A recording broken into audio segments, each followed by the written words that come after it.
juga untuk memenuhi tugas dari namaku Siska sebagai staf. Kalau saya Latif Federasi, biasa dipanggil Latif, jadi di bagian administrasi.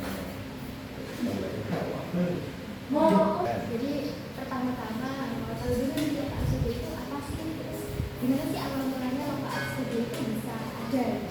Ini bisa diceritakan? Kalau dari saya, pengalaman saya itu sebenarnya ini tuh udah mulai dari 2010. Itu ketika ownernya ini itu juga masih kuliah, dia juga alumni juga, tapi di bidang tari itu sejak masa kuliah dia udah mulai merintis dari 2010-an itu. Terus karena passionnya juga di bidang tari, terus kembangan terus sampai 2016 itu mulailah diseriusi dibikin sebuah kayak organisasi atau lokasi ini. Nah, itu kan ada 4 ya, ada lokasi Indonesia, ada lokasi Indo, ada lokasi Creative Space, dan juga budaya.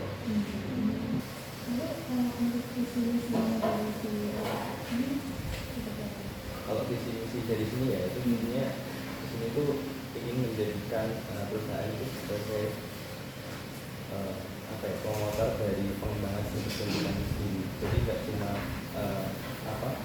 melatih peserta didik atau melatih siswa-siswa di sanggar, tetapi juga melakukan penelitian, melakukan pengembangan produk, terus inovasi-inovasi yang bisa dikembangkan di sini keseluruhan.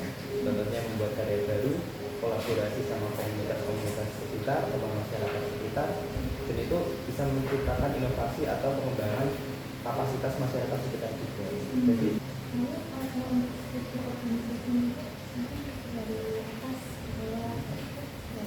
kalau di sini itu ada direktur, nanti juga ada bagian keuangan, bagian administrasi, ada sekretariat lah, sekretariat itu, lalu ada tim kreatif.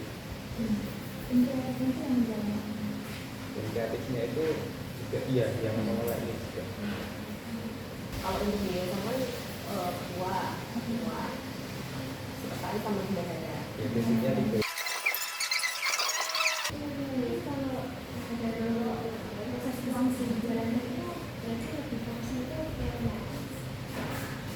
Nggak terlalu yang profit oriented gitu ya. Jadi dia lebih ke non profit, aktivitasnya lebih ke kelas-kelas gitu. Jadi ada pengembangan kapasitas siswa-siswa yang ada di sini.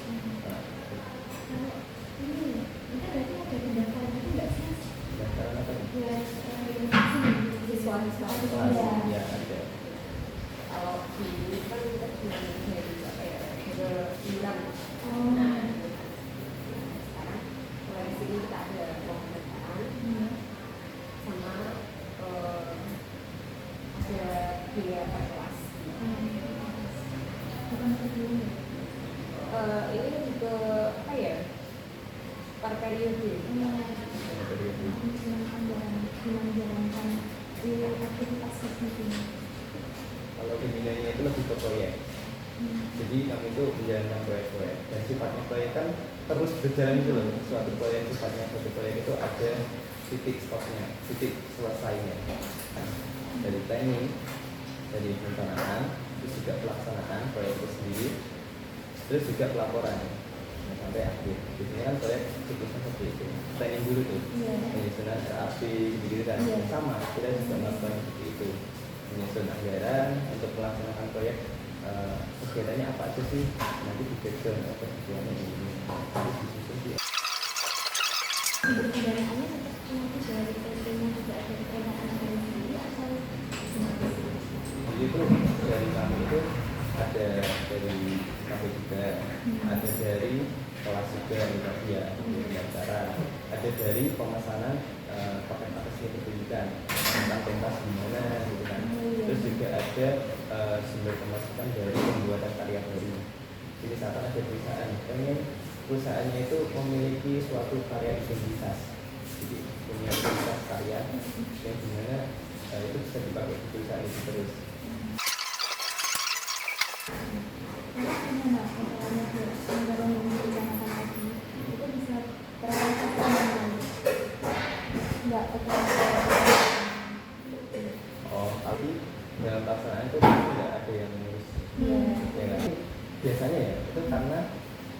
dalam pelaksanaan itu tuh ada hal-hal yang tidak dugaan. Lalu untuk bagaimana cara perusahaan ini membuat kinerja baik dari data, lalu keuangan dan lain keuangan? Melihat dari laporan keuangan tadi, Ya. itu laporan keuangan itu seperti apa realisasinya itu dia kurang atau lebih. Nah, itu kan dia kalau gitu. RAB itu terrealisasi dengan baik atau tidak, atau sesuatu atau tidak, atau ada kemudian atau tidak. Itu penilaiannya dari situ secara data keuangan. Kalau secara keuangan itu dilihat dari Lalu untuk mekanisme pengukuran dan pengendalian aset dapat pengukuran kinerja di organisasinya itu pengendalian aset ya. Itu di sini semua aset itu tercatat juga. Buat inventaris gitu. Yang swasta itu ada. Itu dibuatkan seperti itu buat data inventarisnya. Jadi tanggal pembeliannya kapan, terus harganya berapa, terus kondisinya gimana itu ada. Properti juga itu juga ada tempat penyimpanannya sendiri, gambar, yaitu di sana sebagai tempat di mana artistik atau properti dari suatu karya tadi itu ada di situ.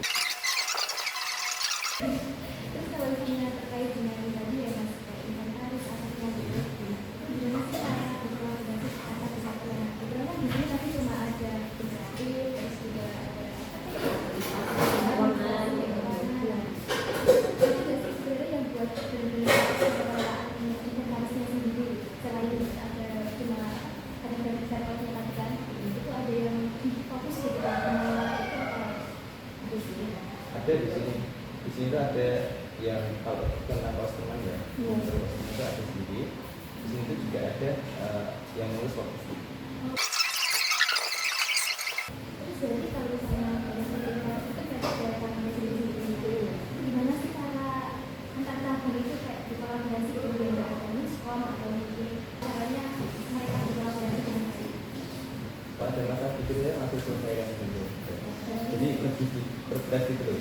Langsung berkomunikasikan. Langsung dikomunikasikan ya, utamanya penyelesaian masalah. Gimana sih cara dari yang aktif itu mengendalikan semua mungkin tenaga kerja gitu ya ada di sini apakah dalam tingkat mereka itu mungkin ada satu persyaratan dari mereka Kami juga monitoring itu pasti ada setiap bulan. Itu pasti ada koleksi dan monitoring. Jadi setiap bulan itu juga ada untuk rencana ke depan itu seperti apa, terus selama bulan ini tuh sudah melaksanakan apa aja. Dan itu setiap kegiatan yang dilakukan pasti ada dokumentasinya. Dalam artian dokumentasi itu nggak harus yang kayak dokumentasi foto, video gitu ya, tapi absensinya, dokumentasinya itu pasti ada. Itu yang harus.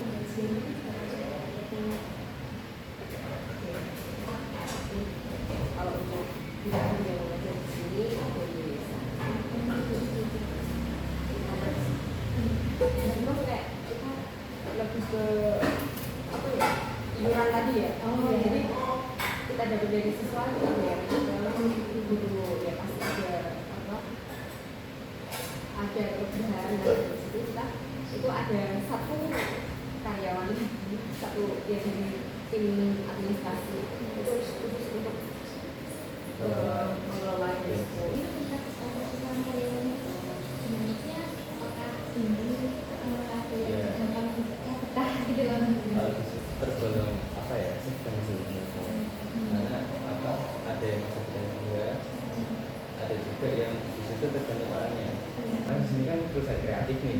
Nah ternyata orang-orang yang masuk itu orang-orang yang statis, orang itu sendiri yang tidak bisa mengikuti proses kreatif alur kreatif di sini. Kami itu juga menyupport orang-orang yang di situ dia mau berkembang dalam artian secara pemilihan dia mau belajar itu kami support. lalu apa perusahaan itu memiliki sistem kompensasi itu kalau itu bagaimana kompensasinya itu diperlakukan pada siapa akun Karyawan itu kita ada sistem itu ada tetap itu sama di sini juga ada yang freelancer. Yang kalian praktis ini total yang ada itu sini sebelumnya kita. Tapi kalau yang freelancer itu juga tergantung dia mau katanya berapa totalnya atau sama penggajiannya itu kita per bulan semua. Akumulasi berbulan. Kalau kejar-kejar itu lebih ke per jam ya mereka, jadi per kelas kerja gitu.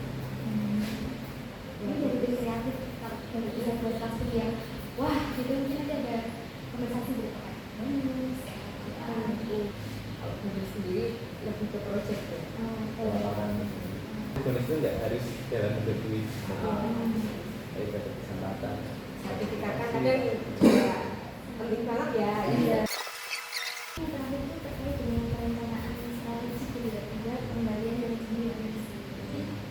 Apa sih yang bisa dilakukan gitu dari manajemen Bapak Agus ini sebagai alasan gitu dalam apa ya istilahnya mengendalikan manajemennya yang ada di sini menjadi beban kecil lagi itu gimana caranya agar biar si Bapak Agus ini bisa berjalan gitu.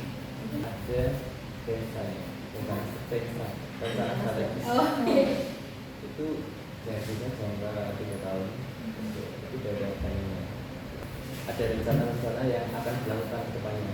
Ada quick-nya gitu, bagi pemerintahnya. Itu target atau apa di dalam perencanaan itu tuh ada apa lebih jelasnya. Bahkan tahun pertama itu fokusnya di apa sih?